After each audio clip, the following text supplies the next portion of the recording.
Hi friends, welcome to my channel. ನಾನಿವತ್ತು ನಿಮಗೆ ಚಟ್ನಿ ಪುಡಿಯನ್ನು ಹೇಗೆ ಮಾಡೋದು ಅಂತ ತಿಳಿಸ್ಕೊಡ್ತೀನಿ. ತುಂಬಾ ರುಚಿಯಾಗಿರುತ್ತೆ ಮತ್ತು ತುಂಬ ಟೇಸ್ಟಿಯಾಗಿರುತ್ತೆ.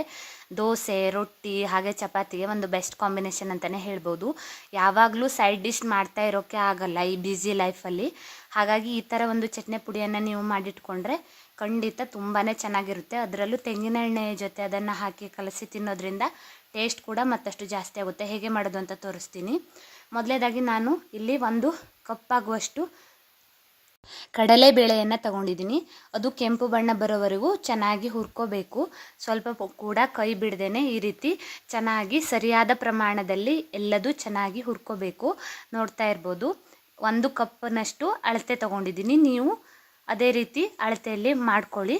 ನೋಡ್ತಾ ಇರ್ಬೋದು, 1 ಕಪ್ ಆಗುವಷ್ಟು ನಾನು ಇಲ್ಲಿ ಕಡಲೆಬೇಳೆಯನ್ನು ಚೆನ್ನಾಗಿ ಸಣ್ಣ ಫ್ಲೇಮಲ್ಲಿ ಹುರಿದ್ಕೊಳ್ತಾ ಇದ್ದೀನಿ. ಆನಂತರ ಒಂದು ಚೂರು ಇಂಗನ್ನು ಹಾಕ್ಕೋತಾ ಇದ್ದೀನಿ. ನೋಡ್ತಾ ಇರ್ಬೋದು, ಜಾಸ್ತಿ ಹಾಕ್ಕೊಂಡಿಲ್ಲ, ಸ್ವಲ್ಪ ಒಂದು ಚೂರು ಇಂಗನ್ನು ಹಾಕ್ಕೋತಾ ಇದ್ದೀನಿ. ಅದನ್ನು ಕೂಡ ಇದರ ಜೊತೆಯೇ ಚೆನ್ನಾಗಿ ಹುರ್ಕೋತಾ ಇದ್ದೀನಿ. ಹಾಗೆ ನಾನು ಇಲ್ಲಿ ಒಂದು 8 ರಿಂದ 10 ಲವಂಗವನ್ನು ಕೂಡ ಹಾಕ್ಕೋತಾ ಇದ್ದೀನಿ. ಅದನ್ನು ಕೂಡ ಚೆನ್ನಾಗಿ ಇದರ ಜೊತೆಯೇ ಹುರ್ಕೋತಾ ಇದ್ದೀನಿ. ಸಪ್ರೇಟಾಗಿ ಹುರ್ಕೊಳ್ಳೋ ಅವಶ್ಯಕತೆ ಇಲ್ಲ. 5 ನಿಮಿಷ ಬಿಟ್ಟು ನಾವು ಬೇಕಾದ ಪ್ರಮಾಣವನ್ನು ಹಾಕ್ಕೋಬೇಕು. ಹಾಗೆ ಒಂದು 5 ರಿಂದ 6 ಚಮಚ ಆಗುವಷ್ಟು ಕೊತ್ತಂಬರಿ ಬೀಜವನ್ನು ಕೂಡ ಇದರ ಜೊತೆನೇ ಹುರ್ಕೋತಾ ಇದ್ದೀನಿ. ನೋಡ್ತಾ ಇರ್ಬೋದು, ಕಡಲೆಬೇಳೆ ಸುಮಾರು ಒಂದು 3/4 ಭಾಗ ಕೆಂಪು ಬಣ್ಣ ಬಂದ ನಂತರ ಒಂದೊಂದೇ ಸಾಮಗ್ರಿಗಳನ್ನು ನಾನು ಆ್ಯಡ್ ಮಾಡ್ತಾ ಇದ್ದೀನಿ. ಒಂದು 3 ಸ್ಪೂನ್ ಆಗುವಷ್ಟು ಉದ್ದಿನ ಬೇಳೆಯನ್ನು ಕೂಡ ಹಾಕ್ಕೋತಾ ಇದ್ದೀನಿ. ಅದನ್ನು ಕೂಡ ಚಿಕ್ಕ ಫ್ಲೇಮಲ್ಲೇ ಹುರ್ಕೋತಾ ಇದ್ದೀನಿ. ನೀವು ಜಾಸ್ತಿ ಫ್ಲೇಮನ್ನು ದೊಡ್ಡ ಮಾಡಿದ್ರೆ ಸೀದೋಗುತ್ತೆ. ಹಾಗಾಗಿ ಚಿಕ್ಕ ಫ್ಲೇಮಲ್ಲೇ ನಿಧಾನವಾಗಿ ಹುರ್ಕೋಬೇಕು. ಆನಂತರ ನಾನು ಇಲ್ಲಿ 1/4 ಕಪ್ ಆಗುವಷ್ಟು ಎಳ್ಳನ್ನು ಕೂಡ ಹಾಕ್ಕೋತಾ ಇದ್ದೀನಿ. ಅದನ್ನು ಕೂಡ ಚಿಕ್ಕ ಫ್ಲೇಮಲ್ಲೇ ಈ ರೀತಿ ಚೆನ್ನಾಗಿ ಹುರ್ಕೋಬೇಕು. ಕೆಂಪು ಬಣ್ಣ ಬರೋವರೆಗೂ ಚೆನ್ನಾಗಿ ಹುರ್ಕೋಬೇಕು. ಸ್ವಲ್ಪ ಕೂಡ ಕೈ ಬಿಡಬೇಡಿ, ಯಾಕೆ ಅಂದರೆ ಎಲ್ಲದೂ ಚೆನ್ನಾಗಿ ಒಂದೇ ಪ್ರಮಾಣದಲ್ಲಿ ಹುರ್ಕೋಬೇಕು. ಹಾಗಾಗಿ ನೋಡ್ತಾ ಇರ್ಬೋದು, ಈ ರೀತಿ ಚಿಕ್ಕ ಫ್ಲೇಮಲ್ಲಿ ಚೆನ್ನಾಗಿ ನಿಧಾನವಾಗಿ ನಾವು ಹುರ್ಕೋಬೇಕು. ಇಷ್ಟು ಪ್ರಮಾಣದಲ್ಲಿ ನೀವು ಮಾಡ್ಕೊಳ್ಳೋದ್ರಿಂದ 1 ತಿಂಗಳಿಗೆ ಖಂಡಿತ ಸಾಕಾಗುತ್ತೆ ಮನೆಯವರೆಲ್ಲರಿಗೂ. ಹಾಗೆ ಇದು ತುಂಬಾ ರುಚಿಯಾಗಿರುತ್ತೆ. ನೋಡ್ತಾ ಇರ್ಬೋದು, ನಾನು ಮತ್ತೆ 1/4 ಕಪ್ ಆಗುವಷ್ಟು ಸಾಸಿವೆಯನ್ನು ಕೂಡ ಹಾಕ್ಕೋತಾ ಇದ್ದೀನಿ. ಅದನ್ನು ಕೂಡ ಚಿಕ್ಕ ಫ್ಲೇಮಲ್ಲಿ ಈ ರೀತಿ ಚಟಪಟ ಅನ್ನುವವರೆಗೂ ಹುರ್ಕೋಬೇಕು ನಿಧಾನವಾಗಿ. ನಾನು ಸಪ್ರೇಟಾಗಿ ಹುರ್ಕೋತಾ ಇಲ್ಲ, ಸ್ವಲ್ಪ ಟೈಮ್ ಬಿಟ್ಟು ಒಂದೊಂದಾಗಿ ಹಾಕ್ಕೋತಾ ಇದ್ದೀನಿ. ಈಗ ಇದನ್ನು ನೋಡಿ ಚೆನ್ನಾಗಿ ಹುರಿದಿದೆ. ಇದನ್ನು ಒಂದು ಬಟ್ಟಲಿಗೆ ಹಾಕ್ಕೋತಾ ಇದ್ದೀನಿ. ಯಾಕೆ ಅಂದರೆ ಅದು ಸ್ವಲ್ಪ ಬಿಸಿ ಆರಬೇಕು. ಹಾಗಾಗಿ ಚೆನ್ನಾಗಿ ಬಿಸಿ ಆರಿದ ನಂತರ ಅದನ್ನು ಪೌಡರ್ ಮಾಡ್ಕೊಳ್ಳೋಣ. ನಾನು ಇಲ್ಲಿ 1 ಮುಷ್ಟಿ ಆಗುವಷ್ಟು ಕರಿಬೇವಿನ ಎಲೆಗಳನ್ನು ತಗೊಂಡಿದ್ದೀನಿ. ಚೆನ್ನಾಗಿ ತೊಳ್ಕೊಬೇಕು, ಕ್ಲೀನಾಗಿ ಇರಬೇಕು. ಹಾಗಾಗಿ ಈ ರೀತಿ ಅದನ್ನು ಕೂಡ ಚೆನ್ನಾಗಿ ಹುರ್ಕೋಬೇಕು. ಸ್ವಲ್ಪ ಕೂಡ ಕೈ ಬಿಡಬಾರ್ದು.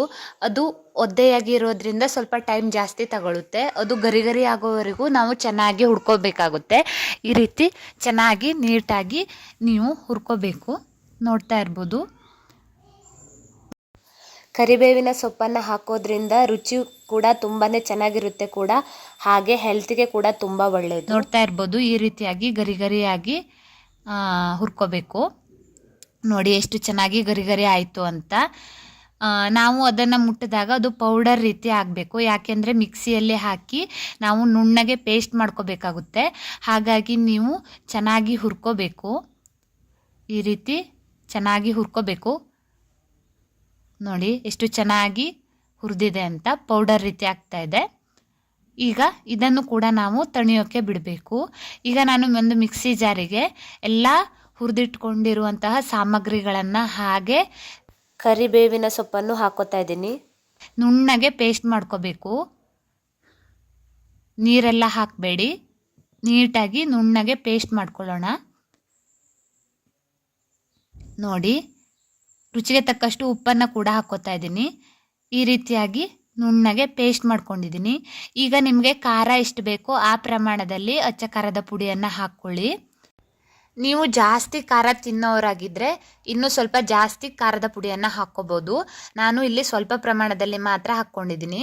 ನೋಡ್ತಾ ಇರ್ಬೋದು. ಇದನ್ನು ಈಗ ಕೂಡ ನೀಟಾಗಿ ನೀವು ಮಿಕ್ಸ್ ಮಾಡ್ಕೋಬೇಕು.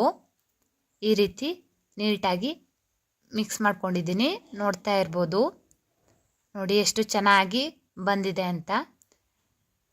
ಈ ರೀತಿಯಾಗಿ ಚೆನ್ನಾಗಿ ಗಂಟು ಇಲ್ಲದಂತೆ ನೀಟಾಗಿ ಮಿಕ್ಸ್ ಮಾಡ್ಕೊಳ್ತಾ ಬನ್ನಿ. ನೋಡಿ ಎಷ್ಟು ಚೆನ್ನಾಗಿ ಬಂದಿದೆ ಅಂತ, ಎಷ್ಟು ನೀಟಾಗಿ ಆಗಿದೆ ಅಂತ ನೋಡಿ. ಸ್ವಲ್ಪ ಕೂಡ ತರಿಯಾಗಿಲ್ಲ, ಚೆನ್ನಾಗಿ ರುಬ್ಕೊಂಡಿದ್ದೀನಿ. ಈ ರೀತಿಯಾಗಿ ಚೆನ್ನಾಗಿ ರೆಡಿ ಮಾಡ್ಕೋಬೇಕು. ನಾನು ನಿಮಗೆ ಡೀಟೇಲ್ ಆಗಿ ತೋರಿಸ್ತಾ ಇದ್ದೀನಿ. ನೋಡ್ತಾ ಇರ್ಬೋದು. ನೀವು ವಾಟೆ ಹುಳಿ ಅಂತ ಕೇಳಿರ್ಬೋದು. ನಾನು ಹುಳಿಗೆ ಸ್ವಲ್ಪ ಆ ಪೌಡರನ್ನು ಹಾಕ್ಕೋತಾ ಇದ್ದೀನಿ. ನಿಮಗೆ ಹುಳಿ ಬೇಕು ಅಂದರೆ ಮಾತ್ರ ಹಾಕ್ಕೋಬೋದು, ಇದು ಆಪ್ಷನಲ್ಲು, ಹಾಗಾಗಿ ಹೇಳ್ತಾ ಇರೋದು. ಈ ರೀತಿ ಅದನ್ನು ಕೂಡ ಮಿಕ್ಸ್ ಮಾಡ್ಕೋತಾ ಇದ್ದೀನಿ. ನೋಡಿ, ಈಗ ರುಚಿಕರವಾದಂತಹ ಚಟ್ನಿ ಪುಡಿ ಸವಿಯಲು ಸಿದ್ಧ. ದೋಸೆ ಮತ್ತು ಚಪಾತಿಗೆ ಒಂದು ಬೆಸ್ಟ್ ಕಾಂಬಿನೇಷನ್ ಅಂತಲೇ ಹೇಳ್ಬೋದು.